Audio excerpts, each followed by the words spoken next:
नमस्कार. आपल्या चॅनलवरती सर्वांचं अगदी मनापासून स्वागत. रक्ताची कमतरता भरून काढण्यासाठी सर्वात बेस्ट पर्याय म्हणजे बीट. पण बीट खायला खूप जणांना आवडत नाही. तुम्हाला जर बीट खायला आवडत नसेल तर ही बीटरूटाची बर्फी नक्की एकदा ट्राय करून बघा. ही बर्फी अगदी कमी साहित्यात तयार होते.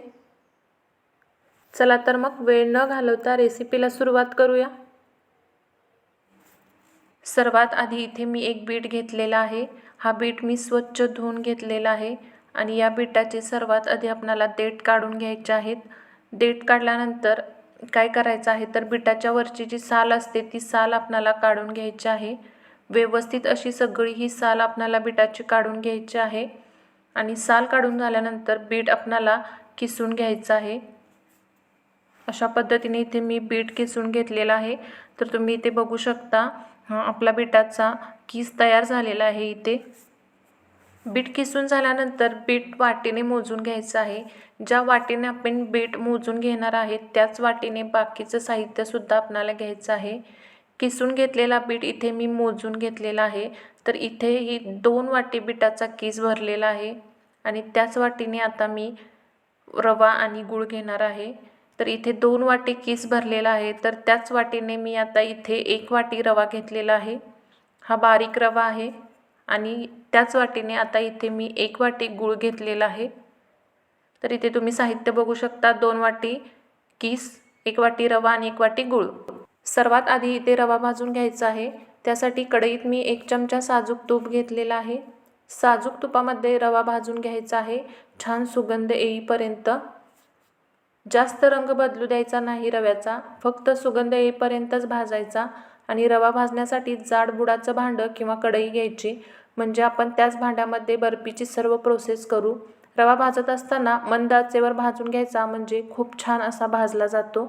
रवा भाजून झाल्यानंतर त्याच कढईमध्ये 1 चमचा तूप घ्यायचं आणि किसून घेतलेला बीट यामध्ये घालून घ्यायचं आहे.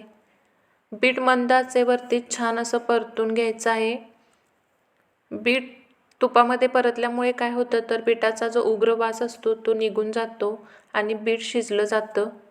बीट व्यवस्थित असं परतून घ्यायचं आहे आणि त्यानंतर यामध्ये गूळ घालायचा आहे. इथे मी 2 वाटी बीटाचा किस होता त्यासाठी मी इथे 1 वाटी गूळ घेतला आहे. गुळाचं प्रमाण कमी जास्त करू शकता, पण बीट गोड असतं त्यामुळे 1 वाटीच गूळ इथे मी घेतलेला आहे आणि त्याच प्रमाणामध्ये बर्फी अगदी व्यवस्थित अशी होते. गूळ घातल्यानंतर गूळ वितळायला लागतो आणि बीट व्यवस्थित त्यामध्ये शिजतो. गॅसची फ्लेम अजिबात वाढवायची नाही. ही सगळी प्रोसेस आपल्याला मंद आचेवरतीच करायची आहे, त्यामुळे बीट व्यवस्थित असे शिजले जाते. यामध्ये बीटच एवढं पौष्टिक आहे की त्यामुळे या बर्फीमध्ये मिल्क पावडर, खवा किंवा मावा काही घालायची गरज नाही. दुसऱ्या कोणत्याच गोष्टीची इथे आवश्यकता नाही. इथे मी 1 चमचा वेलची पावडर घातलेली आहे आणि ती सुद्धा यामध्ये घालून व्यवस्थित अशी मिक्स करून घेतलेली आहे. आता यामध्ये घालायचा आहे भाजलेला रवा आणि रवासुद्धा व्यवस्थित असा इथे मिक्स करून घ्यायचा आहे. रवा मिक्स करत असताना तुम्ही इथे बघू शकता बीटाचा सर्व रंग रव्याला लागलेला आहे आणि किती सुंदर असा रंग आलेला आहे. व्यवस्थित असं हे मिक्स करून घ्यायचं आहे आणि आपल्याला हे शिजवून घ्यायचं आहे. प्रोसेस करत असताना गॅस मंदच ठेवायचा आहे आणि 1 मिनिट यावरती झाकण ठेवायचं आहे आणि हा रवा शिजवून घ्यायचा आहे, जेणेकरून रवा कच्चा राहणार नाही, चांगला शिजला जाईल. 1 मिनिट झालेले आहेत. मंद आचेवरती रवा शिजवून घेतलेला आहे. पुन्हा गॅस बंद करायचा आणि 1 मिनिट असाच ठेवायचं झाकण लावून. बर्फी सेट करण्यासाठी एखादी प्लेट किंवा ट्रे घ्यायचा आहे. ट्रेला तूप किंवा तेल अगोदरच लावून घ्यायचं आहे. इथे मी अगोदरच ट्रेला तूप लावून घेतलं होतं. त्यानंतर हे मिश्रण गरम आहे तोपर्यंतच पसरवून घ्यायचं आहे आणि अशा पद्धतीने वाटीने किंवा ग्लासने एकसारखं असं आपणाला हे पसरवून घ्यायचं आहे. छान असं आपणाला हे पसरवून घ्यायचं आहे. व्यवस्थित सेट झाल्यानंतर त्यावरती तीळ पसरवून घ्यायचे. तिळामुळे याची पौष्टिकता वाढते. ही बर्फी गरम आहे तोपर्यंतच बर्फीला व्यवस्थित असे कट मारून घ्यायचे. बर्फी आपल्याला ज्या आकारामध्ये कट करायची आहे त्या आकारामध्ये कट मारून ठेवायचे, जेणेकरून बर्फी व्यवस्थित अशी कट करता येईल आणि लवकर निघेल. थंड झाल्यावरती बर्फी तुटायची शक्यता असते, पण ही बर्फी तशी मऊच होते. असे कट मारून ठेवले की बर्फी काढायला सोपं जाते.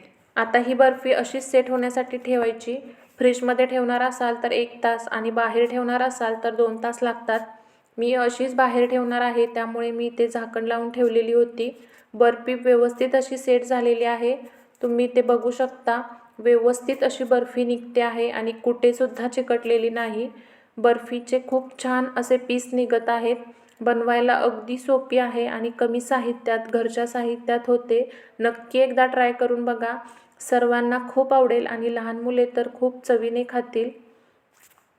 अशाच नवनवीन रेसिपी पाहण्यासाठी चॅनल सबस्क्राईब केलं नसेल तर चॅनल सबस्क्राईब करून बाजूची बेल घंटा नक्की क्लिक करा आणि लाईक, शेअर, सबस्क्राईब करायला विसरू नका.